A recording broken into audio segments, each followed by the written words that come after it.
Fala galera, beleza? Olha eu aqui, professor Ticiano Lavô, encerrando aí a nossa semana de lives para a APFOS, aqui diretamente dos estúdios do curso Michele Sampaio, com atualidades, beleza? Você teve uma semana inteira aí de lives voltadas para o concurso da APFOS e agora o encerramento dessa semana, show de bola, com Ticiano Lavô e a disciplina de atualidades, beleza? Bora começar? Pega aí a primeira questãozinha que diz o seguinte, vamos lá. Primeira questãozinha de atualidades diz o seguinte.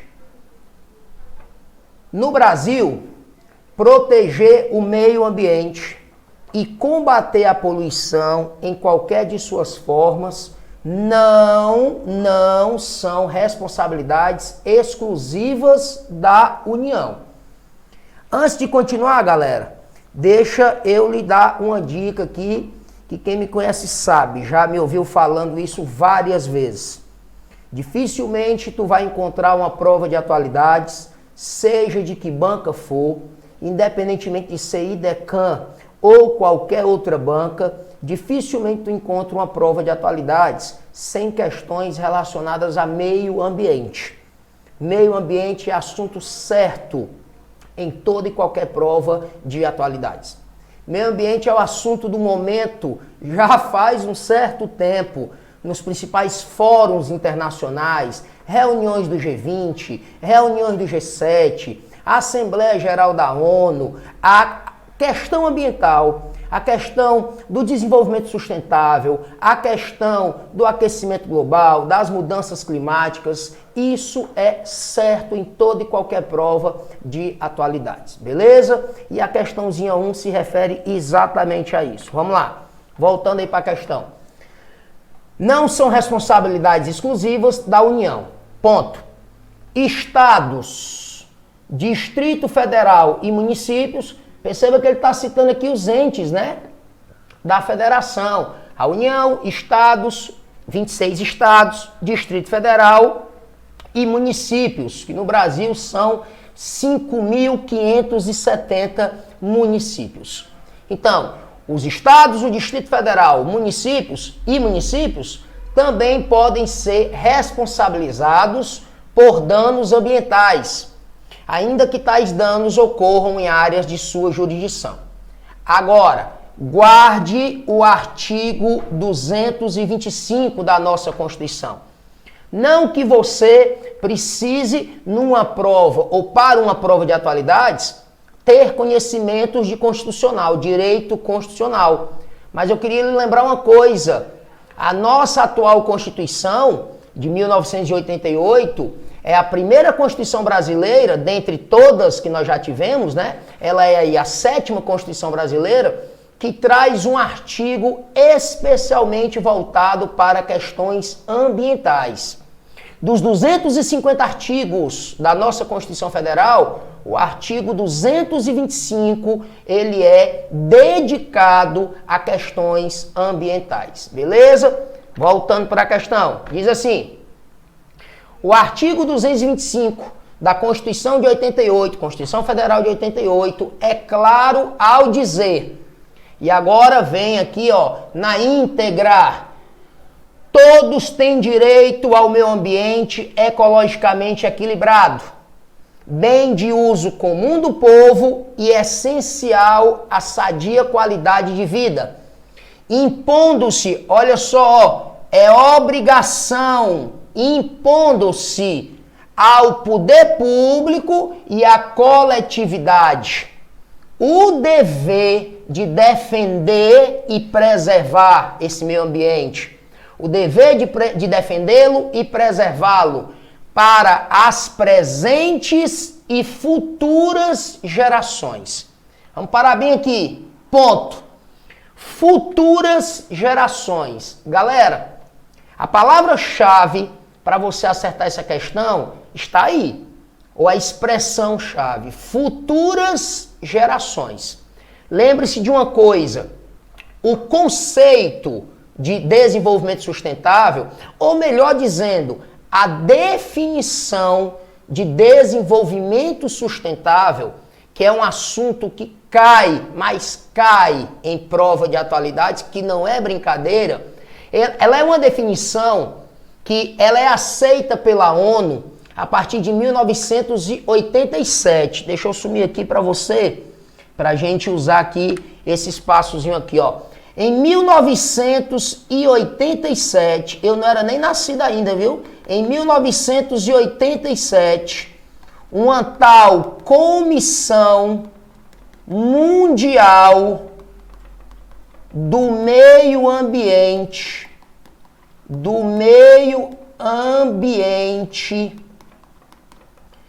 e desenvolvimento.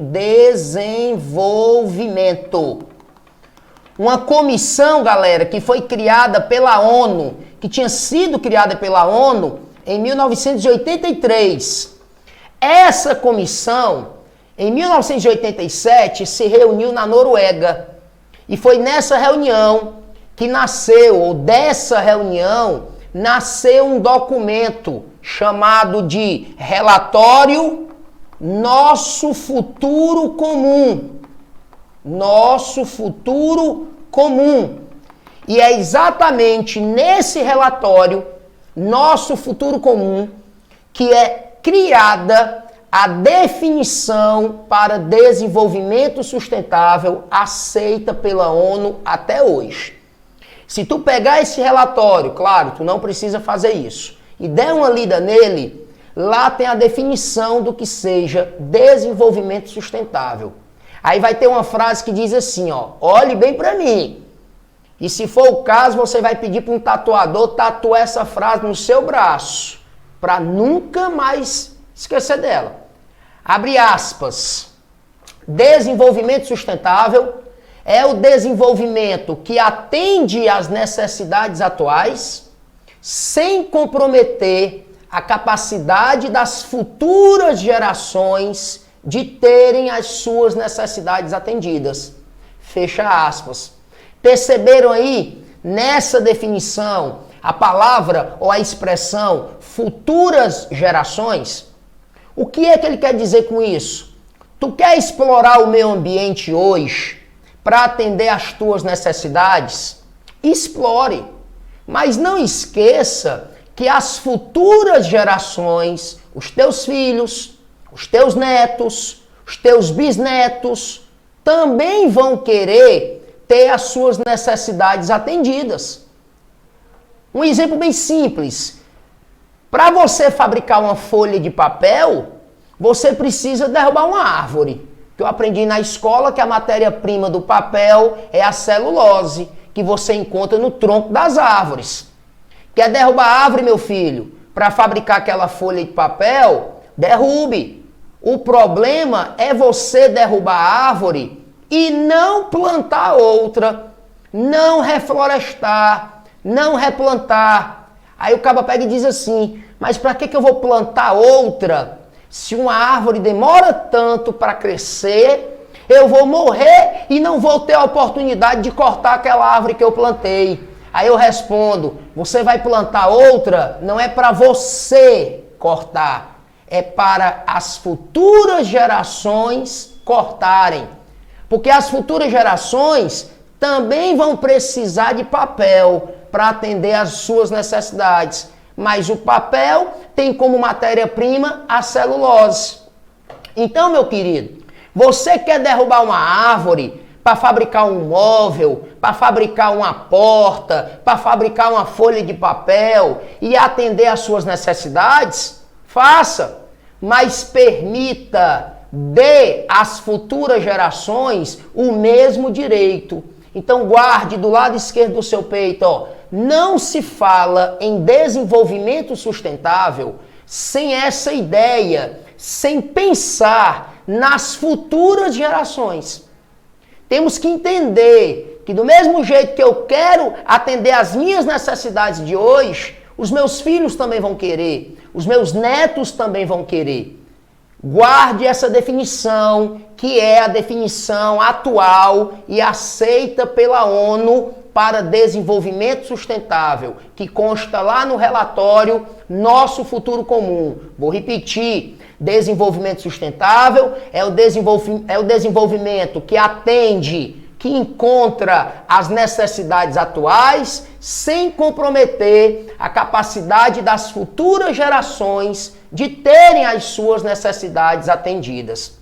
Perceba uma coisa, no artigo 225 da nossa Constituição Federal, não traz essa definição na íntegra. Eles não pegaram o texto que está lá no relatório Nosso Futuro Comum e colocaram no artigo 225. Mas a ideia é a mesma. Volta aí para a questão, presta atenção. O dever de defendê-lo e preservá-lo para as presentes e futuras gerações. Futuras gerações. Aí vem o comando agora da questão. O que é que ela quer de você? É só me dar o gabarito aí, bebê. Podemos considerar que essa preocupação em preservar o meio ambiente, contida no artigo acima da nossa Constituição, perceba que é uma preocupação em preservar o meio ambiente, não apenas para as gerações do presente, para a geração do presente, mas para as futuras gerações. Então aí está embutido, vamos dizer assim, o conceito ou a definição, a palavra mais correta é essa, definição de quê? De desenvolvimento sustentável. Resposta da questão, item B de bebê. Bora para frente. A próxima questão. Eita, pílula, olha o tamanho do texto que vem antecedendo aí o comando da questão.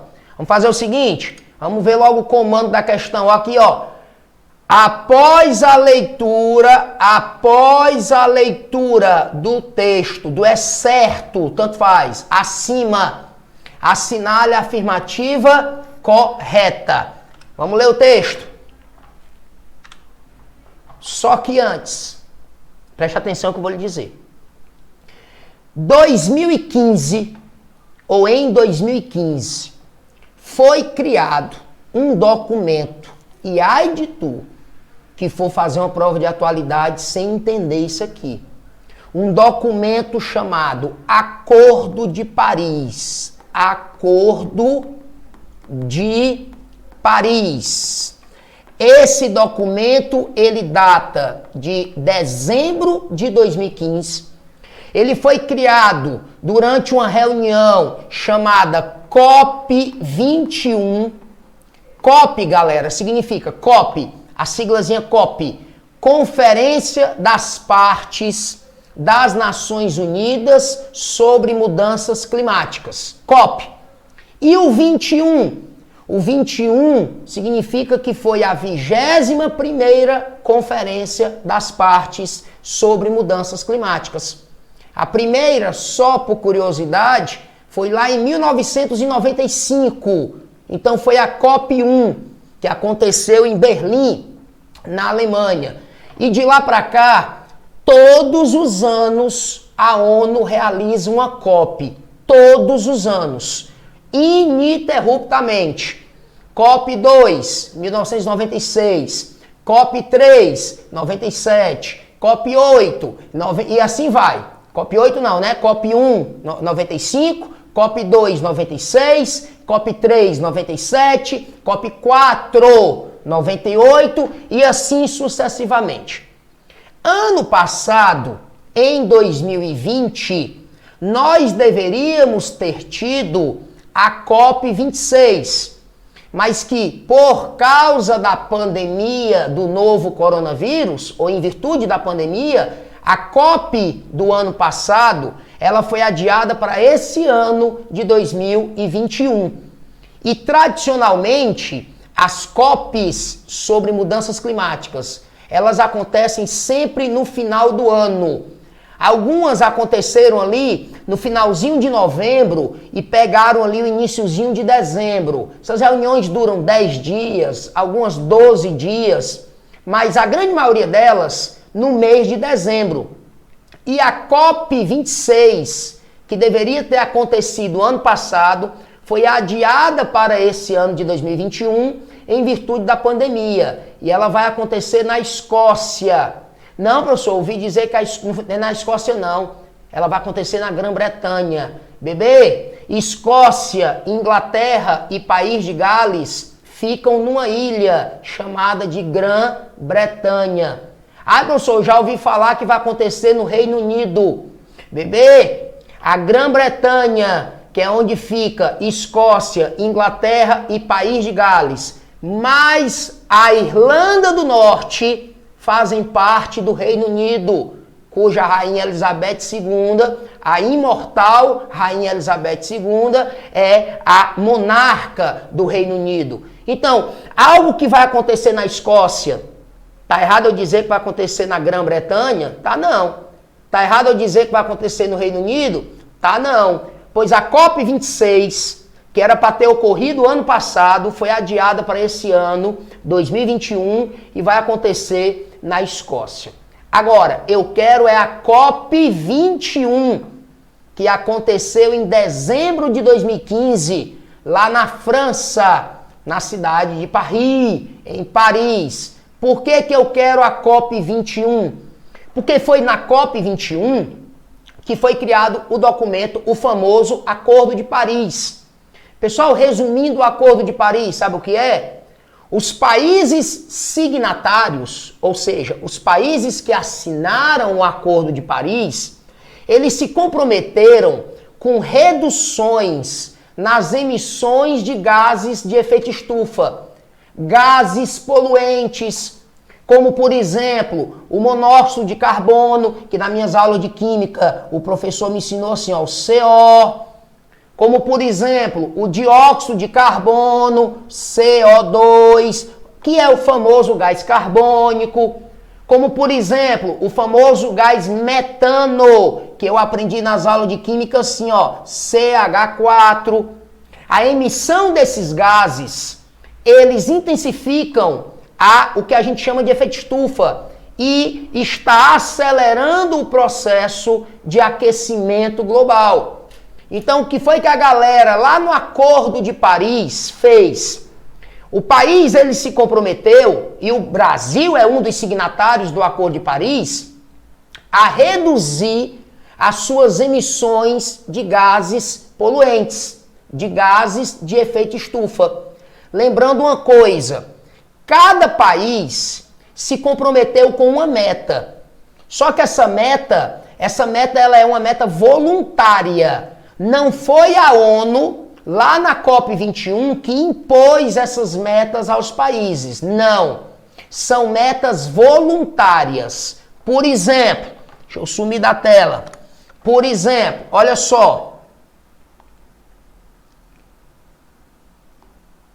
Deixa eu apagar aqui, para ganhar um espaçozinho para nós. O Brasil é signatário do Acordo de Paris? Sim. O Brasil assinou o Acordo de Paris? Sim. Olha só com que o Brasil... Esqueça o texto que você está vendo aí na tela. Esqueça. Olha só com que o Brasil se comprometeu no Acordo de Paris. O Acordo de Paris foi em 2015. Pois o Brasil disse assim, ó, eu me comprometo até 2025 em reduzir minhas emissões de gases de efeito estufa, gases poluentes, em até 37%. 37%. E até 2030... eu me comprometo em reduzir minhas emissões em até 43%. Agora, galera, que fique bem claro, essas metas são as metas do Brasil e não foram metas impostas pela ONU. São metas o quê? Voluntárias. Outra questão. Quando eu digo que eu me comprometo a reduzir em até 37% as minhas emissões de gases poluentes, galera, eu tenho que ter um número ou um ano de referência. Quando eu digo assim, eu me comprometo a perder até o final do ano 15% do meu peso. Vamos lá, da minha massa, como você quiser chamar.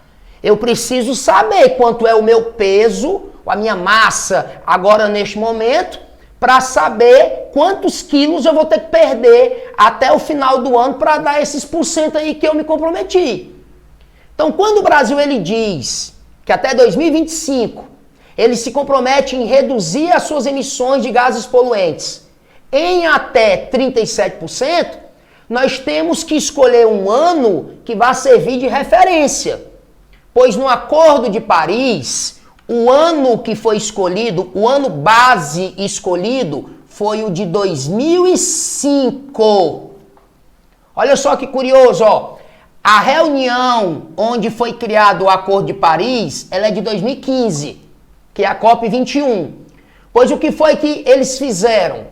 Voltaram 10 anos antes, claro, voltar, né? Tem que ser antes, né? Voltaram 10 anos e aí disseram assim, Brasil, há 10 anos, no caso, né? 2005, que a reunião foi em 2015, quantos metros cúbicos ou quantas toneladas de gás carbônico foi emitido aí no teu país? Aí tantas toneladas. Pois vamos lá. Para os próximos 10 anos, aí para 2025, tu se compromete em reduzir quanto? O Brasil, coloca aí, eu me comprometo em reduzir 37%. Moral da história, comparando com o que nós emitíamos em 2005, que foi o ano usado como ano base, como ano de referência. E até 2030, Brasil, tu se compromete com quantos % de redução? Aí o Brasil diz, coloca aí, 43%. E isso comparando com as emissões do ano de 2005. Resumo da ópera. No Acordo de Paris, os países signatários, eles se comprometeram com metas de redução das suas emissões de gases poluentes. Até 2025, uma meta. Até 2030, outra meta.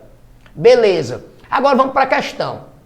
Nesse ano agora de 2021, é o primeiro ano do governo Joe Biden nos Estados Unidos, que ganhou as eleições ano passado, você deve lembrar. Eleições presidenciais em novembro. Lá nos Estados Unidos, as eleições para presidente ocorrem sempre em novembro. O Trump, republicano, não conseguiu ser reeleito. E lá nos Estados Unidos, os presidentes eleitos, eles não assumem dia 1º de janeiro. Não é como aqui no Brasil. Eles assumem dia 20 de janeiro. Agora, pense num cabo arengueiro. É o novo arengueiro. Esse tal de Joe Biden. Pessoal, no discurso de posse dele, ele disse que iria desfazer tudo que a sua gestão, ou que a gestão anterior havia feito, havia deixado. Ele disse que a prioridade do governo dele vai ser desfazer o que Donald Trump fez. E o que foi que Donald Trump fez que tem a ver com esse assunto que nós estamos falando? O Acordo de Paris é de que ano? 2015. Os Estados Unidos assinaram o Acordo de Paris? Assinaram em 2016. Os Estados Unidos assinaram em abril de 2016. Quem era o presidente? Barack Obama. Pois o governo americano se comprometeu com tais metas de redução. Beleza. Pois diz aí, fique só aqui entre nós, até porque eu não gosto de fofoca não, no dia 1º de junho de 2017, presta atenção, ó, o Trump, ele venceu a eleição em novembro de 2016, assumiu 20 de janeiro de 2017, e no dia 1º de junho de 2017, o Trump anunciou a retirada dos Estados Unidos do Acordo de Paris. Ele disse que os Estados Unidos não iriam se comprometer com as metas que foram estabelecidas pelo governo Barack Obama no Acordo de Paris. Ele alegou que cumprir essas metas de redução iria comprometer a retomada do crescimento econômico dos Estados Unidos. Você deve lembrar, né, galera, que lá em 2008, né, os Estados Unidos, eles começaram a enfrentar aquela que é considerada a segunda pior crise econômica da história dos Estados Unidos, a famosa crise imobiliária. E lá em 2016, 2017, os Estados Unidos vinham sim dando sinais de recuperação econômica. E o Trump disse, para a gente cumprir essas metas de redução de emissões de gases poluentes, nós vamos ter, por exemplo, que desacelerar a nossa indústria. E eu não vou fazer isso, porque a prioridade é a retomada do nosso crescimento econômico, pois o Donald Trump, dia 1º de junho de 2017, anunciou a retirada dos Estados Unidos do Acordo de Paris. Aí agora, no dia 20 de janeiro de 2021, na posse do Joe Biden, o Joe Biden disse: os Estados Unidos irão retornar ao Acordo de Paris. Agora, finalmente a questão. O Joe Biden, pessoal, ele quer dar sim toda a pinta de que uma das prioridades dele, da gestão dele, tudo bem que nesse momento é prioridade dele, nós estamos vendo, né, a questão da vacinação, do combate à pandemia e pererê parará. Mas ele quer fazer, ele faz questão de mostrar que meio ambiente, que a política ambiental dele, do governo dele, vai ser completamente diferente da política ambiental anterior, do governo do Donald Trump. E ele anunciou o retorno, vamos dizer assim, dos Estados Unidos ao Acordo de Paris. Aí agora, no último dia 22 e 23 de abril desse ano, viu? De 2021, o Joe Biden resolveu realizar nos Estados Unidos um evento e convidou cerca de 40 líderes mundiais para participar desse evento. Esse evento ele ficou conhecido como Cúpula Global do Dia da Terra sobre o Clima. Tá aqui, Cúpula Global do Dia da Terra sobre o Clima. Professor, é uma COP? Não, bebê. COP é Conferência das Partes sobre Mudanças Climáticas. Esse evento aqui do dia 22 e 23 de abril foi um evento que o Joe Biden resolveu fazer para discutir sobre questões ambientais. Detalhe, foi um evento por videoconferência, tá, galera? Não foi presencial, em virtude da questão da pandemia. E o presidente do Brasil, o Jair Messias Bolsonaro, ele foi convidado a participar desse evento. E ele mandou o seu pronunciamento via videoconferência para esse evento. A questão trata desse evento que aconteceu agora nos dias 22 e 23 de abril de 2021. Professor, você não vai ler esse textão aí não? Acabei de falar tudo o que o texto fala. Me poupe de ler o texto. Você é quem vai ler o texto em casa. Mas o texto fala exatamente sobre esse evento que o presidente dos Estados Unidos realizou dia 22 e 23 de abril e o Jair Messias Bolsonaro foi convidado. Agora vamos para as opções. Após a leitura do excerto do texto acima, assinale a afirmativa correta. E tem A.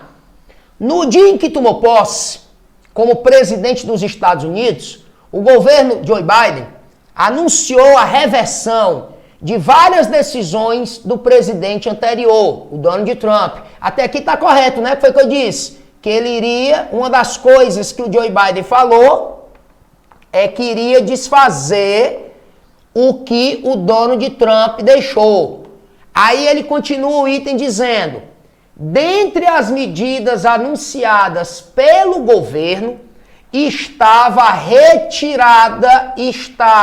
retirada dos Estados Unidos do Acordo do Clima de Paris. Galera, falso, né? Pelo contrário, acabei de dizer que o Joe Biden anunciou que os Estados Unidos vão retornar ao Acordo de Paris. Item B de bola, item B de bola. Pelo chamado Acordo de Paris, os governos signatários deveriam se comprometer com metas de redução de emissões de gases de efeito estufa. Galera, é ou não é a resposta da questão? B de bola. Inclusive, eu mostrei para você aqui quais são as metas do Brasil. 37% até 2025, 43% até 2030. Beleza? Então a resposta já é o item B de bola. Agora olha o item C de casa. No evento citado, o Brasil apresentou a meta de diminuir as emissões de gases de efeito estufa em 15% até 2025 e em 30% até 2030, tendo 2005 como ano base. Presta atenção, olha o perigo do item. Ele está misturando aí o evento que aconteceu agora, dia 22 e 23 de abril, com o Acordo de Paris.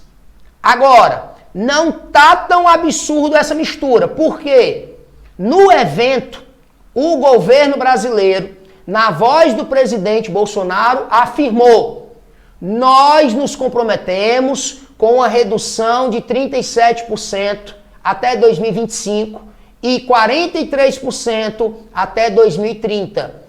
Galera, o Jair Messias Bolsonaro disse isso nesse evento agora de abril desse ano, disse. Mas ele confirmou as metas que o Brasil já havia se comprometido no Acordo de Paris. Beleza? Então o item C está falso, porque as metas não são essas aí. 15% até 2025? Não. 37% até 2025. 30% até 2030? Não.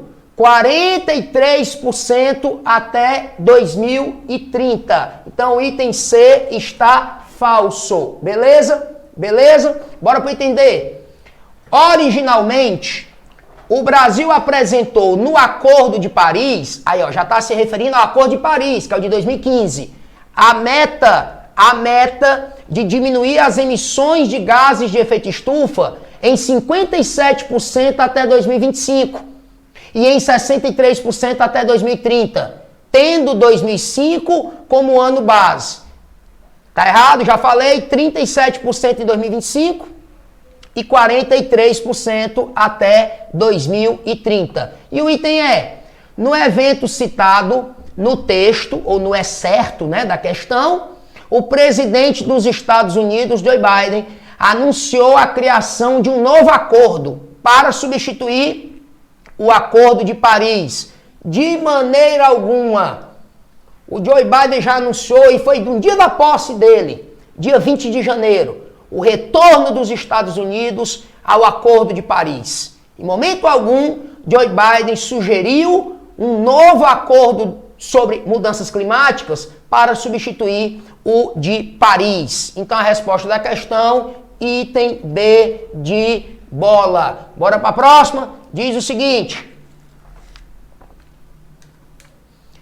diante da crise que vem sofrendo a Venezuela, aí mudando completamente de assunto, sobretudo a partir de 2015, vários venezuelanos estão deixando aquele país. Eu vou parar bem aqui.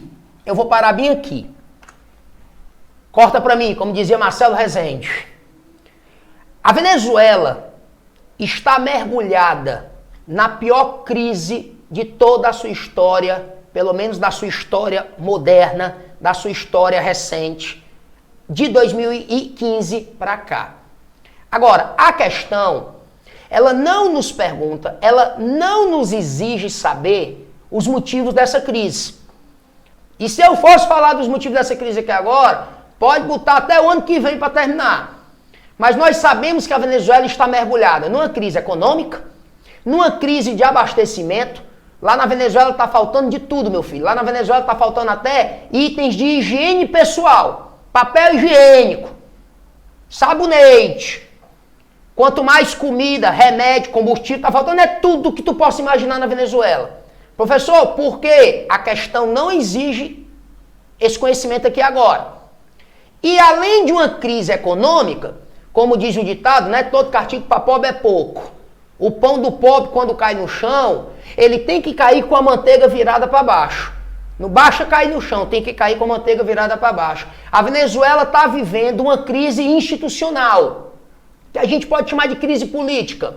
Por exemplo, o presidente da Venezuela, Nicolás Maduro, que assumiu depois da morte do Hugo Chávez, lá em 2013, não é nenhum exemplo de democracia. Ah, mas não é mesmo. Mas não é disso que eu quero falar. Mas para o teu governo, ó, vários países no mundo não reconhecem mais Nicolás Maduro como presidente da Venezuela. O Brasil não reconhece. Os Estados Unidos não reconhecem. A União Europeia não reconhece. Galera, a Venezuela está um verdadeiro queima-cabaré. Uma crise econômica, uma crise institucional, uma crise de abastecimento. A inflação já ultrapassou 1 milhão%. Eu não sei nem quantos zeros tem nesse número aí. Fome, desemprego. E é normal que aconteça o quê? Que a galera, ó, decapite os órgãos genitais do felino, cape o gato, deixe aquele país e vá buscar sobrevivência em outros países. A Venezuela está vivendo nesse momento, segundo a ONU, viu? A maior crise migratória de toda a sua história moderna. De 2015 para cá. Agora, cuidado para não vacilar. Muitos pensam que o principal destino dos venezuelanos é o Brasil, e não é. O principal destino dos venezuelanos é a Colômbia. Se tu olhar para o mapa, tu vai ver que a Venezuela, lá em cima, faz fronteira com o Brasil, faz fronteira com a Colômbia.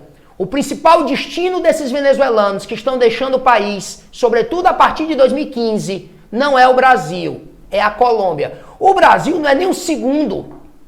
O Brasil não é nem o terceiro.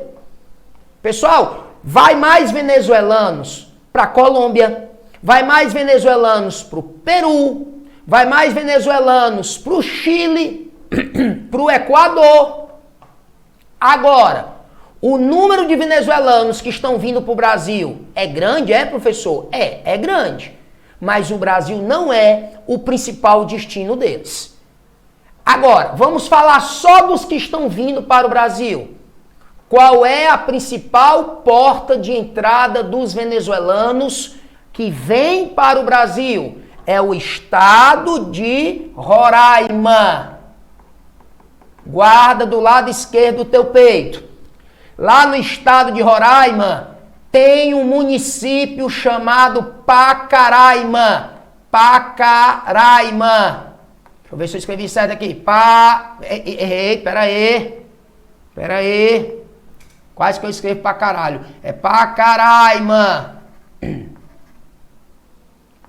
Pacaraima. Vou apagar aqui esse R aqui, mas bora. Vai. Pacaraima. Pacaraima é um município do estado de Roraima.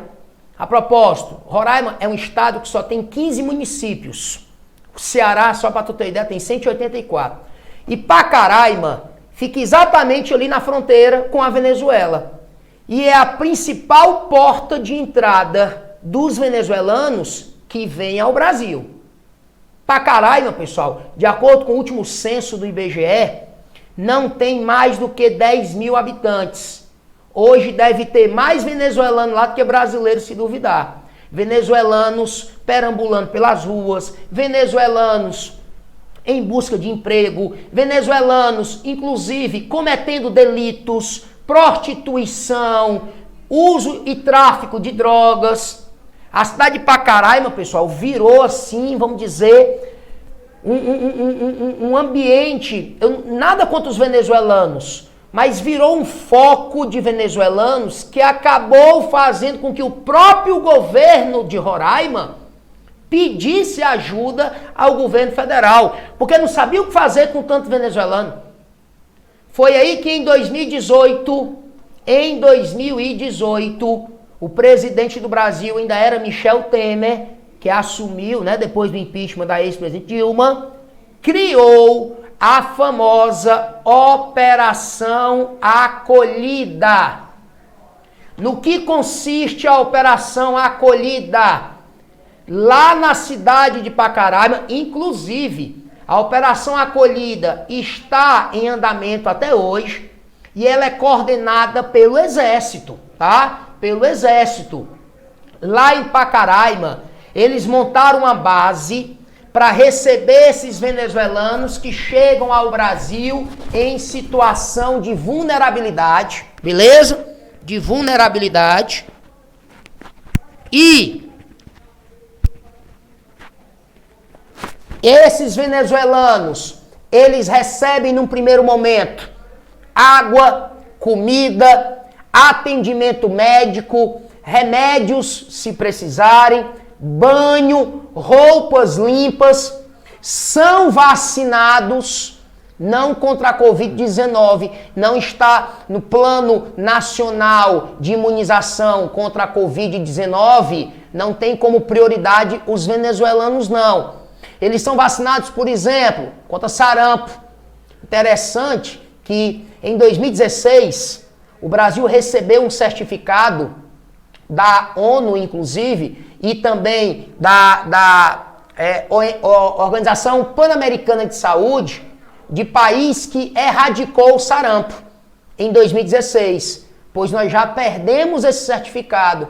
Ano passado, galera, é porque só se falou em Covid, né? Mas ano passado, só no estado do Pará, foram mais de 5 mil casos de sarampo. O Brasil perdeu esse certificado que havia ganho em 2016 da Organização Pan-Americana de Saúde. E dizem que o retorno do sarampo no Brasil se deu por venezuelanos que atravessaram a fronteira ali no estado de Roraima. Então eles são vacinados, recebem todo aquele atendimento ali de início, é a chamada Operação Acolhida. Num segundo momento, o que é que o governo federal está fazendo? Eles pegam esses venezuelanos e estão distribuindo para outros estados brasileiros. Esse segundo momento é o que a gente chama de Programa de Interiorização de Venezuelanos. Mas esse programa, ele faz parte da Operação Acolhida, que foi montada em 2018 lá no estado de Roraima, mais precisamente na cidade de Pacaraima. Bora para a questão? Tô falando demais? Tô. Bora para a questão? Muitos estão migrando para o Brasil. Aqui, ó, nós paramos bem aqui, né? Muitos estão migrando para o Brasil. É verdade. Diante do grande fluxo migratório de venezuelanos para o Brasil, o governo federal brasileiro criou em 2018 uma operação que consiste numa grande força-tarefa humanitária, executada e coordenada pelo governo federal, com o apoio de agências da ONU e de entidades da sociedade civil. Tem uma agência da ONU, né, galera, que é exatamente a que cuida dessa situação dos imigrantes e dos refugiados, que é a Acnur, Alto Comissariado das Nações Unidas para Refugiados, e de entidades da sociedade civil, para oferecer assistência emergencial aos refugiados e imigrantes venezuelanos que entram no Brasil pela fronteira com Roraima. Essa operação foi batizada de, bora logo, Operação Acolhida. De dia, não de noite. Beleza? Olha a pegadinha do malandro aqui no item E, ó. Operação Pacaraima, que é exatamente onde fica a base da Operação Acolhida. Mas o nome é Acolhida, então, de dia. Bora para a próxima? Quarta questão. No dia 28 de fevereiro, isso aqui é ligeirinho igual coice de bacurim. No dia 28 de fevereiro desse ano de 2020, foi lançado ao espaço do Centro Espacial. Aí eu não vou pronunciar essa palavra para não encabular vocês, que é uma palavra indiana, e eu sou poliglota, eu falo vários idiomas, eu não vou encabular vocês. Tá aí o nome do Centro Espacial, que fica numa cidade indiana, tá aqui o nome da cidade para tu, ó, tá aqui o nome da cidade. Foi lançado um satélite. Deixa eu aparecer logo e dizer logo do que é que essa questão se refere. Pessoal, o primeiro satélite totalmente criado, desenvolvido, construído, fabricado no Brasil, em toda a história. O primeiro satélite 100% made in Brasil, 100% desenvolvido, fabricado no Brasil, acaba de ser lançado de um centro espacial na Índia, uma parceria que o governo brasileiro fez com o governo indiano. Quando eu digo acaba, né, foi agora em fevereiro, dia 28 de fevereiro, tá? De 2021.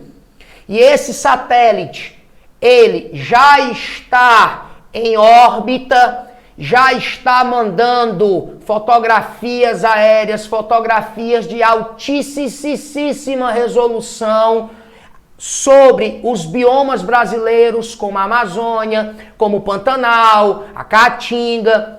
Esse satélite vai ajudar o INPE, Instituto Nacional de Pesquisas Espaciais, o INPE, que é como se fosse, guardadas as devidas proporções, a NASA brasileira. O INPE é quem realiza, por exemplo, galera, o monitoramento da Amazônia via satélite. O INPE, ele atualiza no seu site, ele atualiza quase que mesmo em tempo real o número de focos de incêndios, os hectares desmatados. Você pode acessar o site do INPE, que o INPE está atualizando constantemente essas informações. O INPE, né, que é um órgão que pertence, vamos dizer assim, pertence, né, está ligado ao Ministério da Ciência e Tecnologia, que tem como ministro o astronauta Marcos Ponte. O primeiro brasileiro e único até hoje astronauta da NASA, meu filho, a ir para o espaço. Será que o cara se garante, hein? Pois agora, no dia 28 de fevereiro, foi lançado ao espaço o primeiro satélite 100% tecnologia nacional. E a questão quer saber de você o nome desse brinquedinho. Olha só o que a questão diz. Que esse satélite foi lançado da Índia, né? Ó, o primeiro satélite de observação da Terra completamente projetado, integrado, testado e operado pelo Brasil. O satélite é chamado de Item D de dia. Amazônia 1 é o nome do satélite. Beleza? Questãozinha de número 5 diz o seguinte. Em janeiro de 2020, moradores de um estado brasileiro, moradores de um estado brasileiro, sofreram com o gosto e o cheiro ruim da água que chegava através das torneiras. Além de uma aparência estranha da água que se apresentava turva. Na ocasião, a SEDAI, companhia que abastece o estado, afirmou que mesmo assim a água estava própria para consumo e que a alteração era decorrente da presença de uma substância chamada geosmina. Por isso não representava nenhum perigo à saúde da população. O estado ao qual estamos nos referindo é o estado, bora nós. Deixa eu aparecer aqui para você. A galera abriu a torneira, meu filho, e a água começou a sair. É o novo, como diz o cearense, com a caatinga medonha, fedendo. Um gosto ruim. Para começar, eu aprendi nas aulas da escola que água nem é para ter cheiro, nem é para ter gosto. Muito menos cor. A água saiu das torneiras com cheiro ruim, um sabor, um gosto ruim e turva, escura. E a SEDAI, que é como se fosse a CAGES daquele estado, eu ainda não falei o nome do estado, que é exatamente o que a questão quer saber de você, mas quer saber de uma coisa? Vamos deixar de blá blá blá? Item é de Edinha Pocotó. Esse fato foi notícia no Brasil inteiro, aconteceu no Rio de Janeiro. A SEDAI a Companhia de Abastecimento do Estado do Rio de Janeiro, como se fosse a CAGES, que a propósito acaba de ser leiloada. Acaba de ser leiloada agora, se eu não estiver enganado, no mês de março. A SEDAI foi leiloada, certo? A SEDAI veio dizer que a galera poderia consumir a água sem problema. Por quê? Porque a água estava daquele jeito, daquela forma ali, por causa de uma substância chamada geosmina. Agora vamos lá. Eu fui procurar saber o que diabo é geosmina, viu? Geosmina é uma substância que é produzida por micro-organismos, como algas, algas azuis. Algumas bactérias produzem a geosmina e, de fato, eu descobri que geosmina, ela não é uma substância tóxica. Ela não é uma substância que vai lhe causar grandes danos ou nenhum dano à saúde. Só que a geosmina, ela só causa duas alterações na água, no cheiro e no sabor. Ela deixa a água com um cheiro ali de tipo de areia, tipo de... Já comeu cará? Já comeu cará? Já? Cará, não é tilápia não. O cará é o que você pesca na lagoa mesmo, é o que você pesca no rio, na natureza mesmo, é o cará. A tilápia é aquela criada em cativeiro. O cará não tem um gostinho de areia, né, quando tu come o cará? E é bom. E é bom. Quando tu come cará não tem aquele gostinho de areia, aquele gostinho de areia molhada, pois a geosmina deixa esse sabor na água. E também um cheirinho. E diz, inclusive, que é um cheirinho agradável, um cheirinho de terra molhada. Só que a geosmina, bebê, ela não causa nenhuma alteração, ela não deixa a água turva. Ela causa alteração no cheiro e no sabor. A SEDAI estava com migué. Descobriram que a água estava daquela forma, daquele jeito, por quê? Pelo despejo de esgoto nas águas do rio Guandu, que abastece o estado do Rio de Janeiro. A SEDAI veio com esse migué de dizer que era por causa dessa tal de geosmina. A questão quer saber de você, só qual estado brasileiro foi o estado que aconteceu essa esculhambação toda. O Rio de Janeiro, beleza? E assim, galera, nós vamos encerrando a nossa semana de lives para você que vai ser servidor da PEFOSS, aqui pelo curso Michele Sampaio. Cheiro e até a próxima. Tchau!